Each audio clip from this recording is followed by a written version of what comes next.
Under pressure, no more time. Can we make a move? Overthinking. Hello and welcome guys, this is just Freddie, just in Thailand, as real as it gets. Living and retiring and moving to Thailand, that's what it's all about. So anybody which is just travelling, thinking of retiring to moving to Thailand, having a second home in Thailand, or maybe just travelling here, these are all things which will help you on your journey to Thailand. We're going to give you, first of all, where we started from the UK. You know, it won't be, be at the airport. It's just me talking about all the things what you can learn about living in Thailand. You know, it's just the simple things like, exchanging money or maybe getting a visa or the food. I don't know about you, I'm a real foodie and I don't really eat that much Thai food. That's a very good subject, that is actually. And anyway, let's get to it, guys. Back to my house. And we're don't forget, we need your feedback and your comments, which will help us greatly towards giving you the information you need.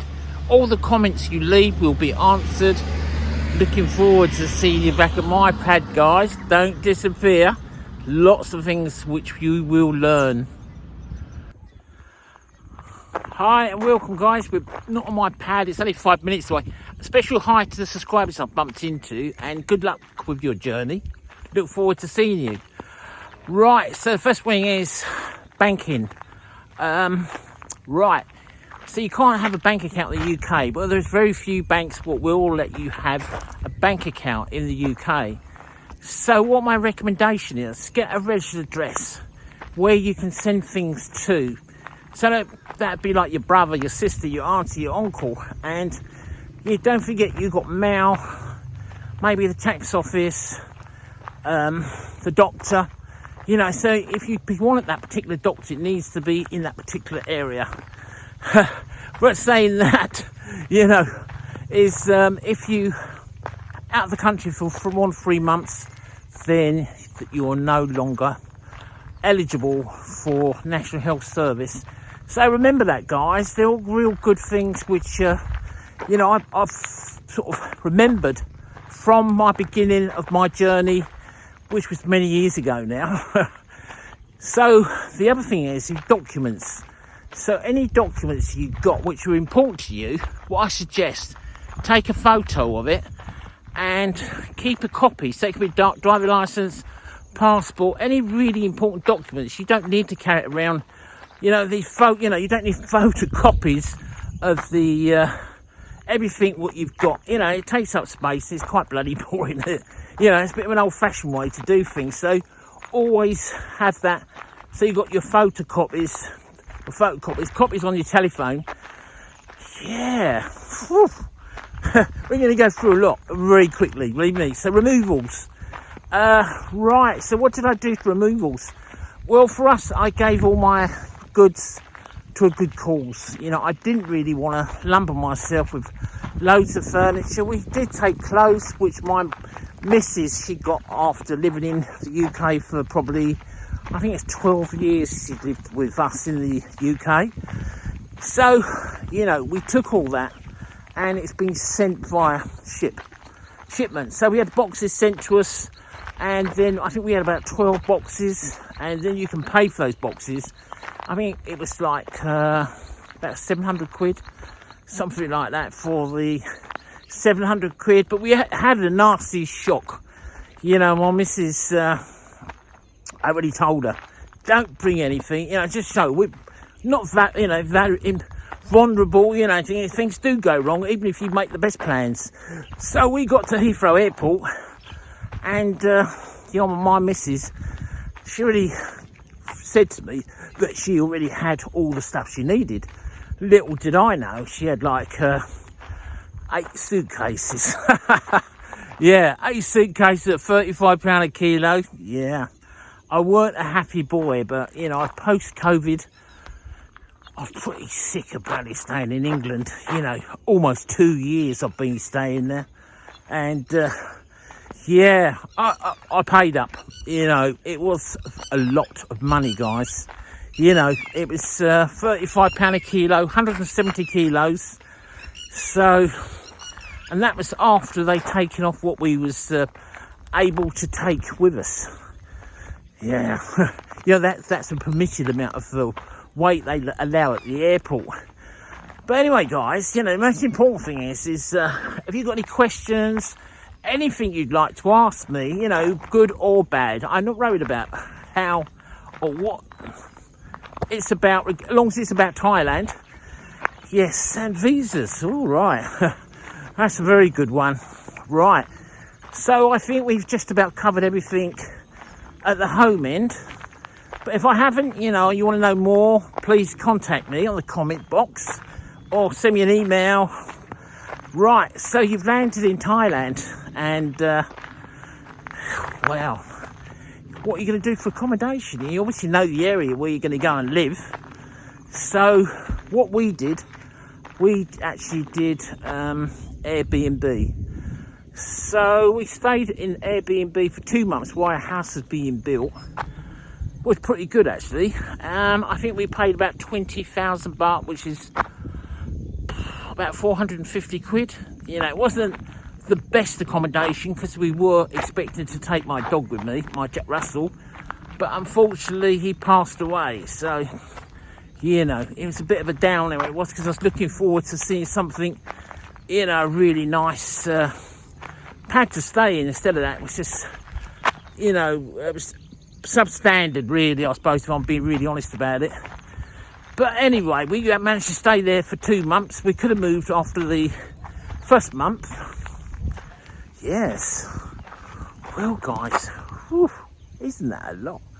Visas, well, you know, if you get a visa, just get yourself, just go on a holiday visa. Don't worry about all the stuff people tell you. Oh, lots of stuff I tell on YouTube, you know, they're long-winded. We all know the reason why. The simple thing is, get a tourist visa. Once you get here, either extend the tourist visa, see a agent who can deal with all this for you. You know, you have enough to think about, especially when, you know, you move into a foreign country. Believe me, you have a lot of things to think about. But yes, what we did, we got ourselves a agent, and the agent sorted it out all in about 3 weeks. So I have a O visa in Thailand, and I was going to say, it took me off a pace, that guy.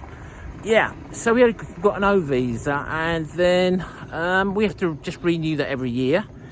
For your driving licence, well, once you've been here 60 days, then you can apply for as long as you've got your O visa, or education visa, what it might be, and a residence permit, little yellow book it is, and that will say that you can live here and you're a resident on one address. Well, we are popular today, aren't we?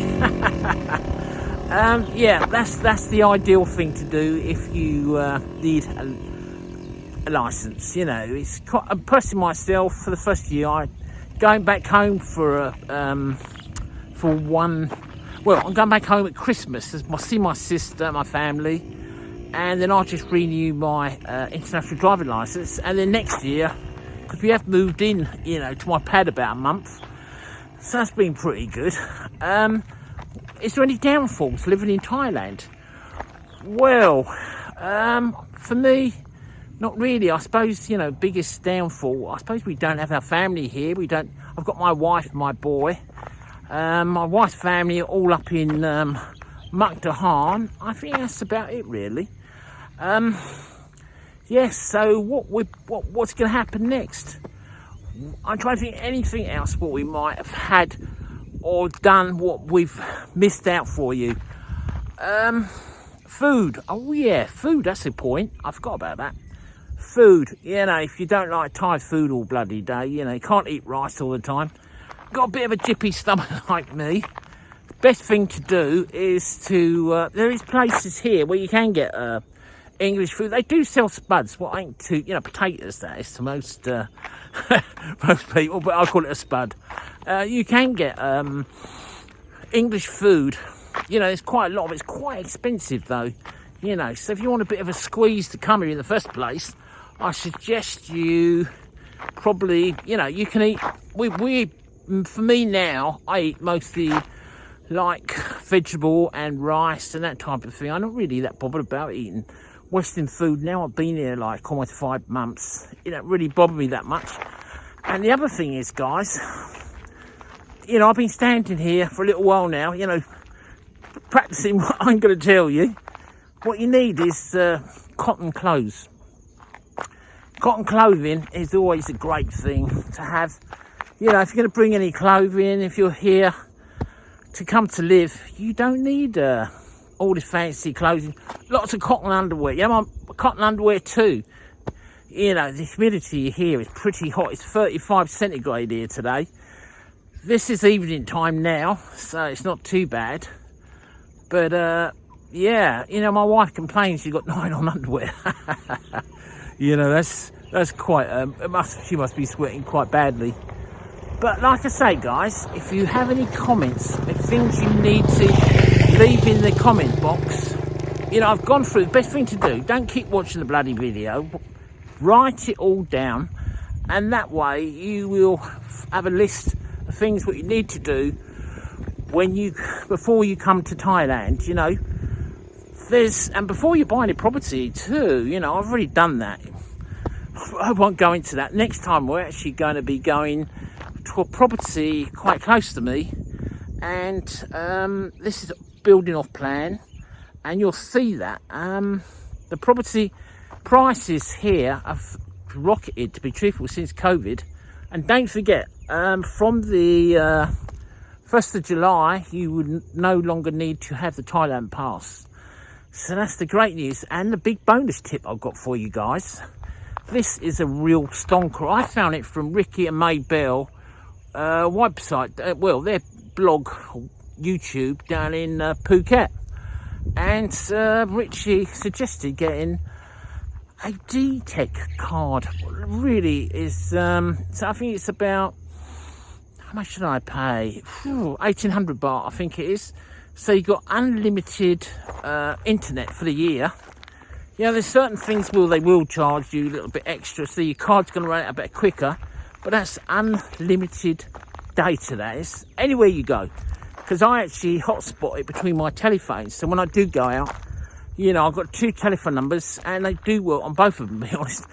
How they do, I don't know, guys. But don't forget. And anyway, next time we will be going to properties off plan, give you some idea what you expect to pay, what the quality of the building works like, what to look for, usual type of stuff. But really appreciate you guys, the ones that haven't watched me before.